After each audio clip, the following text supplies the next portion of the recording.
হজের আগে সৌদি প্রবাসীরা একটু সাবধান।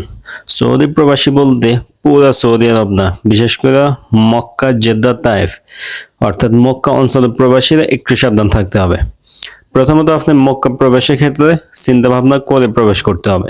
আমি স্টেপ বাই স্টেপ বলবো। সবার আগে এই বিষয়টা নিয়ে কথা বলতেছে, কারণ কি অনেকেই আছে একবার বিষয় দিয়ে আসার পরে দ্বিতীয়বার অন্য কফিলের কাছে কফালা হয়েছে, ওনার এই কফিলটা মক্কাতে, তো উনি ভাবে যে হ্যাঁ আমার কফিলটা মক্কায়, আমি চাইলে মক্কাতে আসা যাওয়া করতে পারবো। আসলে বিষয়টা কিন্তু এরকম না।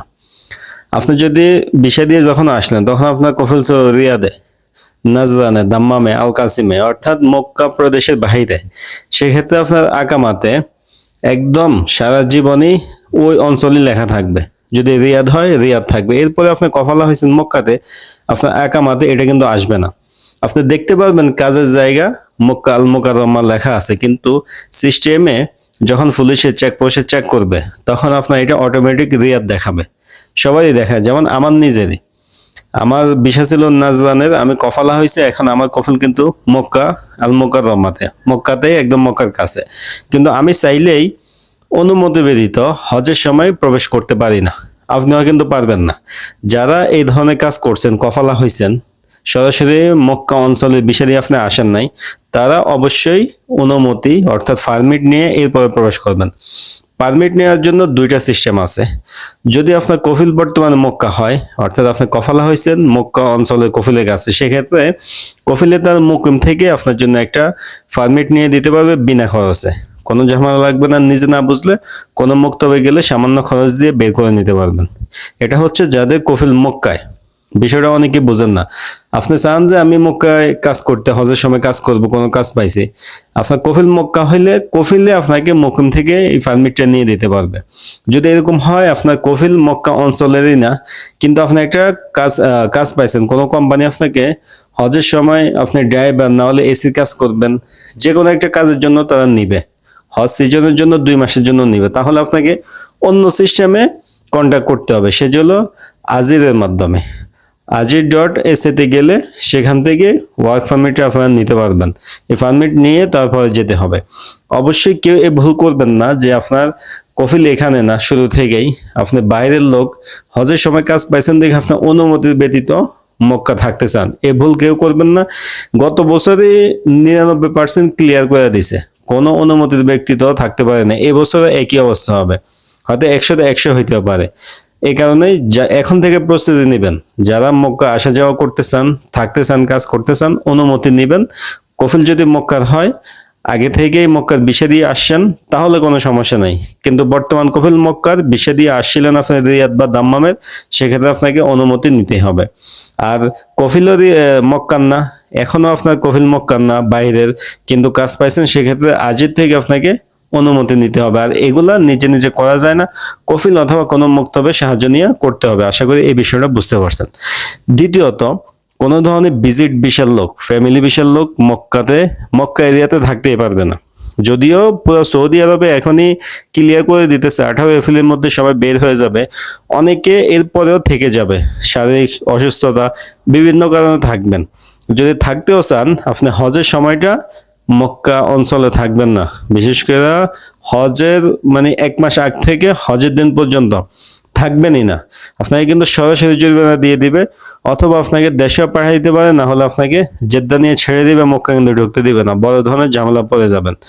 ফ্যামিলি ভিসার লোক থাকাই যাবে না।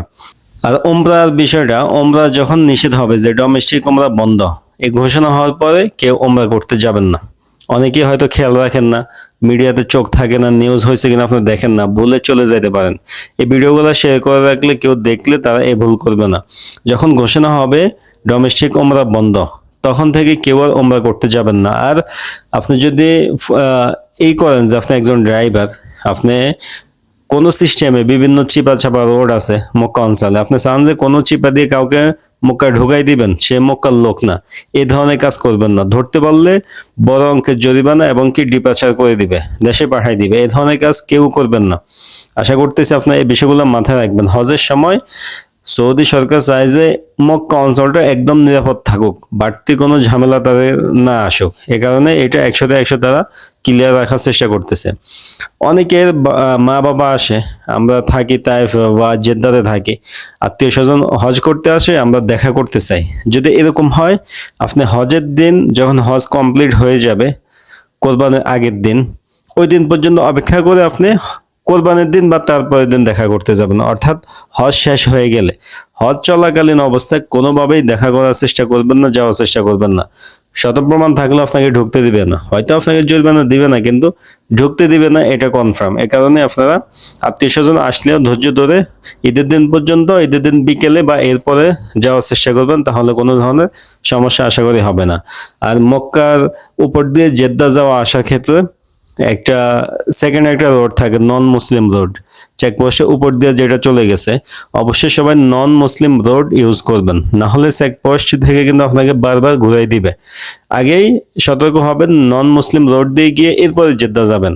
সরাসরি মক্কার উপর দিয়ে জেদ্দা যাওয়া দেয় না। তারা যখন থেকে ঘোষণা করবে, এটা এখনো শুরু হয় নাই, আপনার কয়েকদিন পরে শুরু হয়ে যাবে, তখন থেকে আগে ভাগে আপনার নন মুসলিম রোড, অর্থাৎ যখন তাইফ থেকে যাবেন হাতের ডান দিক থেকে দেখবেন রোড উঠে গেছে, নন মুসলিম রোড লেখা থাকে, ওই রোড দিয়ে সোজা জেদ্দা চলে যাবেন। যারা জেদ্দা যাওয়া আসা করতে যান, কাজ থাকে, চেকপোস্ট পর্যন্ত যাবেন না, বারবার গেলে কিন্তু ঝামেলা পড়ে যেতে পারেন। আশা করি এই বিষয়গুলো আপনারা বুঝতে পারছেন। পারমিট ব্যতীত এবং কি ফ্যামিলি বিশাল লোক ওমরা করা, এই ধরনের কোনো কিছুই করা যাবে না। আর সর্বশেষ বিষয় হচ্ছে আপনার পারমিট ব্যতীত হজ করার চেষ্টা করা। সৌদি আরবের একটা বর্তমানে স্লোগান আছে, নো পারমিট নো হজ। নো পারমিট নো হজ এর বিপরীত গিয়ে আপনি যদি কোনো সিস্টেমে হজ করতে চান, ধরেন আপনি মক্কাতেই আছেন, কাজ করেন, আপনি কফিলা মক্কাতে, কিন্তু আপনি চান যে কোনো রকমের সিস্টেমে ঢুকে হজ করে ফেলবেন, এই কাজটা আপনি করতে যান না, বড় ধরনের বিপদে পড়বেন। পারমিট ছাড়া হজ করা নিষেধ নিষেধ নিষেধ, বারবার করে বলতেছে। আপনার আপসিরে ঢুকলে দেখবেন এখানে কিন্তু এলিজিবল হজ আপনার লেখা থাকবে। এটা দেখে আপনি মনে করেন না যে হ্যাঁ আমি তো হজ করতে পারবো। এটা অর্থ হইলো আপনি চাইলে আবেদন করে হজ করতে পারেন, আপনি এলিজিবল আছেন, আপনি বৈধ আছেন, আপনি চাইলে অনুমতি নিয়ে হজ করতে পারবেন। তবে অনুমতি ব্যতীত, পারমিট ব্যতীত হজ করার চেষ্টা করবেন না। আশা করি এই বিষয়গুলো সবগুলো আপনারা বুঝতে পারছেন এবং কি ভিডিওটা শেয়ার করে রাখবেন, সৌদি প্রবাসীরা যেন সাবধান হইতে পারে। এটা এই বছর না, সব সময়ের জন্যই এই ভিডিওটা, সব সময়ের জন্য। যখনই চোখে পড়বে বিষয়গুলো মাথা সেট করে রাখবেন, আত্মীয় স্বজনের কাছে শেয়ার করে রাখবেন, কেউ যেন বাড়তি কোনো ঝামেলা না পড়ে, কোনো বিপদে না পড়ে, এটাই আমাদের উদ্দেশ্য।